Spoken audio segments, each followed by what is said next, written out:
Shalom. I want to give all praises to Yahweh, Bahasham, Yahweh Shai, Bahasham, Ha, Rocha, Kodash, Ma'amah. I want to give double honors to the elder apostles of GMS and their elders, as well as honors to their bishops.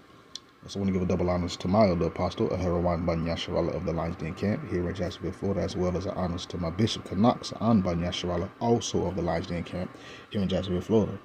Shalom to the sincere Akim, pushing his truth and sincerity around the four corners of this earth. I'm Nakar Harab Ban Yasharallah, coming out of the Lions Den Camp of Yasharallah here in Jacksonville, Florida. Now today I'll be coming out a lesson, and it is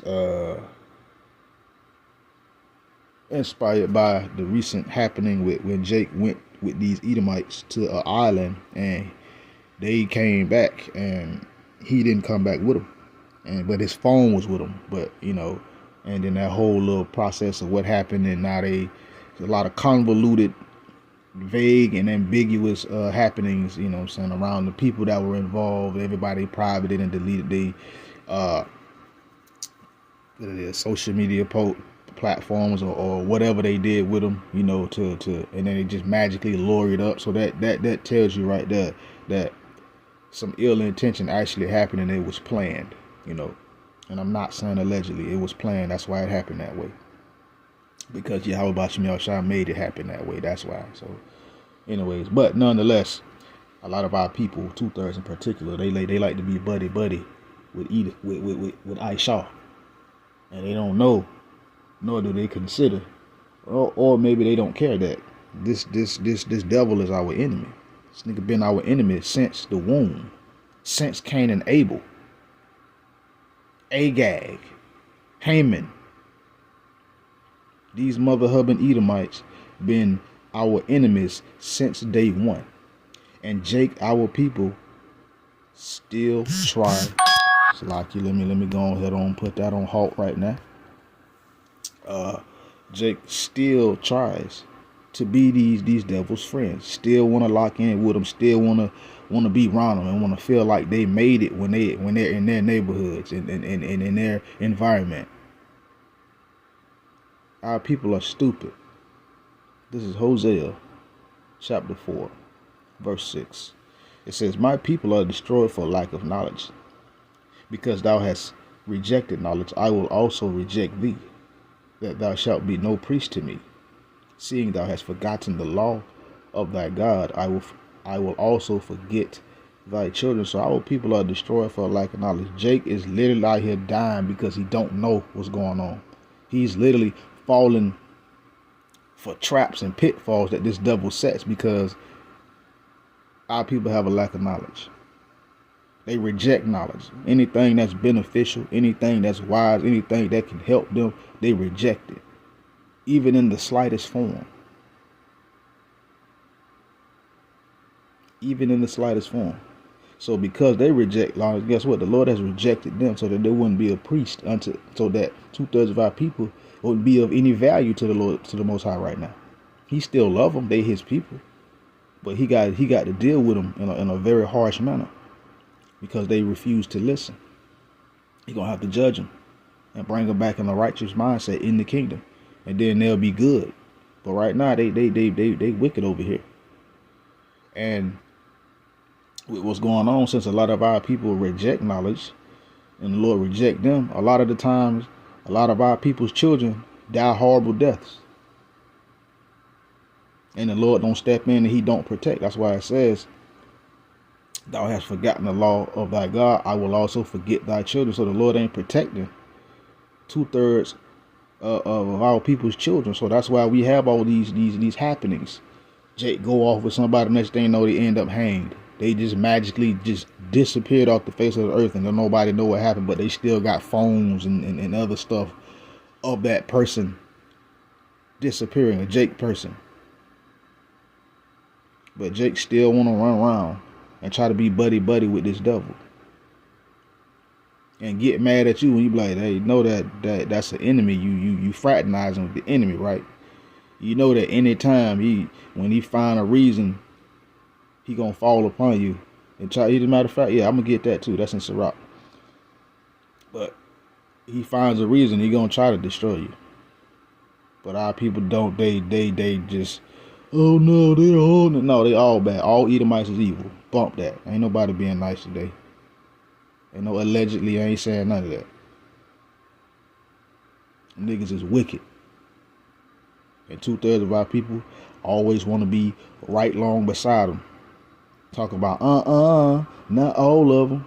All of them. And if they really truly not, more than likely they probably an Israelite that just look like an Edomite. But let's continue. Let's go to Sirach.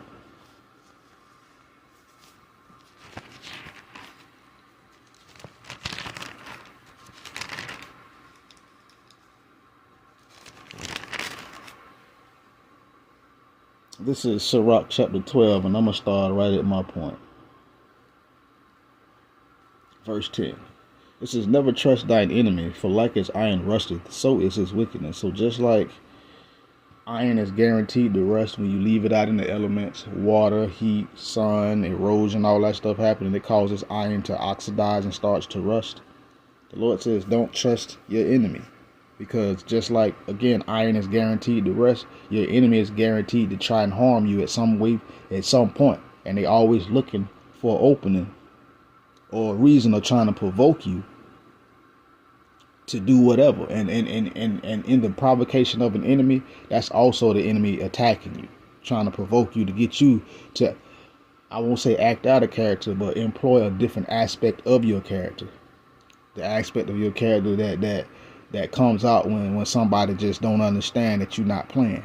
You know, that's still an attack by an enemy to try to get you to move in that energy.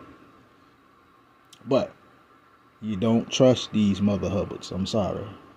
I'm editing for certain words, but anything else I'm not editing for. So the Lord says, never trust thine enemy, for just as what? For like as iron rusted, so is his wickedness. So this devil is guaranteed to be wicked. This devil is guaranteed to be evil. And you're not supposed to trust him, no matter what he says, no matter how he says it, no matter how he comes. No. Let's continue. Verse 11, it says, though he humble himself and go crouching, yet take good heed, and be aware of him. And thou shalt be unto him as if thou hast wiped a looking glass, and thou shalt know that his rust, Salakia, has not been altogether wiped away. So, though this devil humble himself, though this devil come trying to make himself seem like, oh, hey, yeah, I'm your friend, we're okay, we're all good, kumbaya, you know, no. The Lord says, take good heed, meaning pay attention and be aware of this devil, of this nigga. And it'll be like you just wipe the looking glass. It'll be like wiping off a mirror or something. And then right when you get done wiping that mirror off, you'll find out that you done did all that cleaning and wiping, and guess what? And it's still dirty. It's still dirty. So this devil, no matter how this devil tried to seem or try to come, he's still evil, he's still wicked, and he's still an enemy. Period. But Jake, they'll trust this devil and get jacked up or something, or suffer some kind of harm at the hands of this devil, and then want somebody to feel sorry for me. It reminds me of that Cedric the Entertainer joke. You know what I'm saying? Where he was talking about something, and it was like, something was going on, and he said the white woman or whoever, and the white man went over there and they got busted in the head. Like, why didn't anybody tell me? Well, that's how 2/3 of our people act when Esau busts them up. They want to act like, why didn't anybody tell me? But our people been rejecting knowledge this whole time, rejecting the truth this whole time. And then when they get jacked up, now it's, oh, woe is me, feel sorry for me. No, Jake, you don't get that. You get to get broke like dishes because you don't listen. Let's continue. Verse 12. It says, set him not by thee, lest when he hath overthrown thee, he stand up in thy place. Neither let him sit at thy right hand, lest he seek to take thy seat. And thou hast, and thou at the last remember my words, and be pricked therewith. So you don't even set this devil by you. Any enemy, period. Even if it's Jake, if they are for real enemy, you don't set them nowhere near you. Because why? They gonna be looking for a reason, looking for a chance to try to overthrow you, to get you out of your spot, to try to get you off your square because of whatever reason. That's it's in them. And this devil, again, he'll try to stand up in your place. He'll try to take your place and then stand in it. Don't let him sit at your right hand either. Don't let him nothing, nowhere. Don't put him in a position of power. Oh, he's my right hand man. Nah. You don't do none of that. You don't allow that. Don't let him sit at your right hand. You know what I'm saying? Because why? He'll try to take your place. He'll try to move you out of the way. And then guess what? And you do that, and then you remember at the last minute, man, I shouldn't have even said nothing or even been around this. You know what I'm saying? I should have just, you know what I'm saying? Sometimes we be like, I should have just fired off on him like I was supposed to let him know it don't go that way over here. But now, a lot of the time, we choose to be righteous about it. At least of us, at least those of us who are of Yahweh Ba'Shem Yahushua, or should I say the Israel of God, which is Yahweh, why Yahweh Shai. We follow them. We try to follow the scriptures, but we still got to be careful too. But then in general, Jake just some Jakes are just naturally compassionate. You know what I'm saying? They'll try to be compassionate, but it could get them. It could get them jacked up in the end. So that's why the Lord says, "Don't trust your enemy. Don't sit him by you. Don't let him get near you. Don't let him be around you." As the saying goes, don't let the right hand or the left hand know what the right hand and vice versa is doing. But let's continue. Verse 13, it says, "Who will pity a charmer that is bitten with a serpent, or any such as come nigh a wild beast?" So who's going to pity a charmer that's bitten by a serpent? You know, they do the snake charmer with the little stupid flute thing, you know what I'm saying? And well, guess what? Who going to feel sorry for that same charmer getting bit by that snake that he's trying to charm? And most times when they do that, the snakes be poisonous, extremely poisonous. So one bite, that's it. So who gonna feel sorry for one who's playing with this devil, who's playing with fire, and they get burned, or they get bit, or they get destroyed? Who gonna feel sorry? What? Nobody's gonna feel sorry. Who gonna feel sorry for somebody who goes near a wild beast? This beast is in the wild. It lives in the wild. It does everything in the wild. It runs off instinct. You know, somebody, oh, look at this, and they go up and that whatever said beast tear them to shreds. Who's supposed to feel sorry? Nobody. Ain't nobody gonna feel sorry, honestly, because you shouldn't have been over there. Same thing with these Edomites and Jake. Jake go over there messing with, trying to be cool with the Edomites and all the next thing you know, Jake magically disappear. Our people perish for a lack of knowledge. And that's the title of this lesson as well, too. If I didn't say that earlier.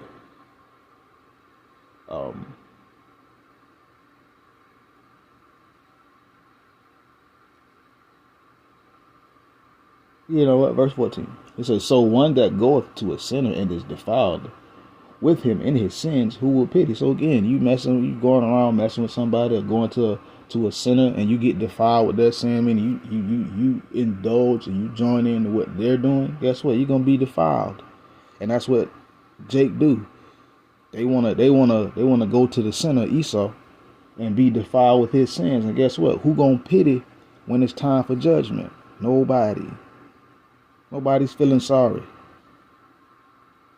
And then Jake get on TV, "Oh, my baby, you stupid so-and-so. You should have taught your child that them niggas you was letting them hang around was the enemies." Yes, Edomites is niggas, and I'm not changing it.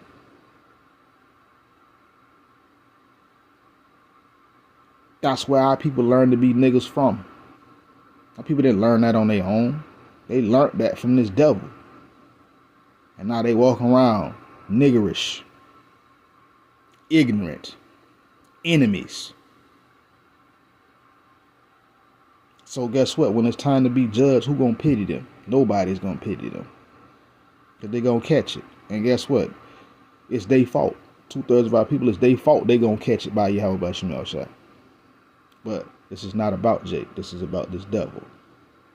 This nigga. Aisha. Esau. Adawam. Edom. Let's continue.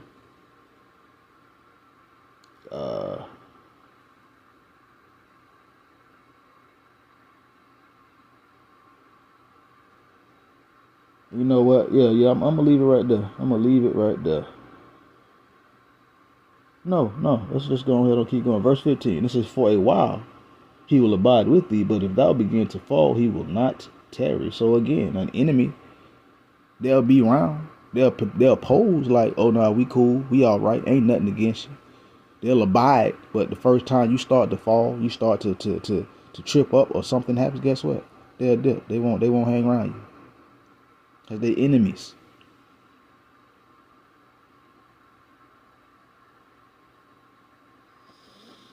Verse 16, an enemy speaketh sweetly with his lips, but in his heart he imagineth how to throw thee into a pit. He will weep with his eyes, but if he find opportunity, he will not be satisfied with blood. And that's what happened to Jake.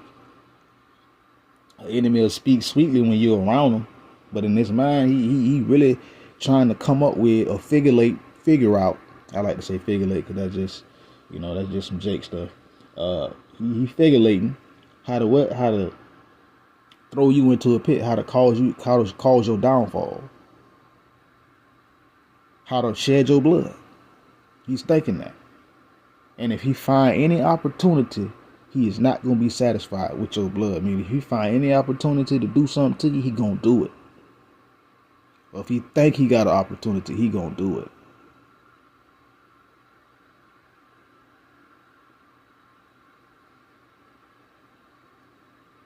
So yeah, our people are destroyed for a lack of knowledge, and they don't understand that we're not supposed to trust this nigga. I mean, trust our enemy, Esau. And with that, shalom.